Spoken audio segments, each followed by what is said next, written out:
प्रामुख्याने एखादा विकासक बिल्डिंग बांधतो आणि बिल्डिंग बांधल्यानंतर रेरा कायद्याच्या अनुषंगाने पहिला मोफा होता आणि आता रेरा आला.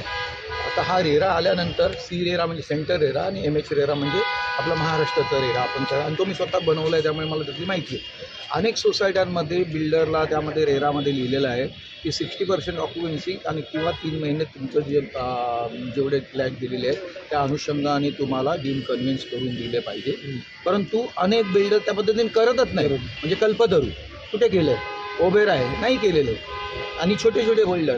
तर मी त्यांना ते सांगितलं, जर त्यांनी रेरामध्ये ते लिहिलेलं आहे आणि रेरामध्ये आणखीन काय उपसूचना करायची असेल की ज्या वेळेला ते त्यांना आपण रेराला सबमिशन करतो त्याच वेळेला त्याने ते नाही दिलं तर त्याला पुढच्या कामाला परवानगी देऊ नये असं केलं पाहिजे. म्हणून ते सर्व जे सोसायट्या त्रासलेले आहेत ते त्याच्यामुळे आहेत.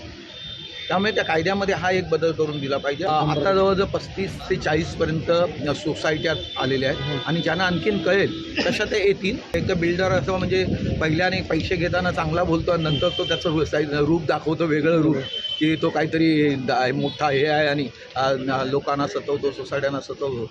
पण आमच्याकडे कायदा आहे, त्या कायद्याचं इम्प्लिमेंटेशन त्यांनी करायला पाहिजे, दिल्ली यांनी केलं पाहिजे. त्यामुळे त्यांना आता त्यांच्या विभागामध्ये असलेल्या डेव्हलपरना पहिल्या त्यांच्या नोटीस झाल्या पाहिजे, कायदा रेरा तुम्ही वापरताय, रेराचा यूज आम्हाला करायचा आहे, त्या पद्धतीने तुम्ही ते केलं पाहिजे. अशा पद्धतीनं पहिलं त्यांना आता नोटरा ज्या सोसायट्या येतील त्या मी त्यांना घेऊन येणार, ते पण जाणार त्यांच्या तिथे आणि त्या पद्धतीने लोकांची कामं होऊन जातील.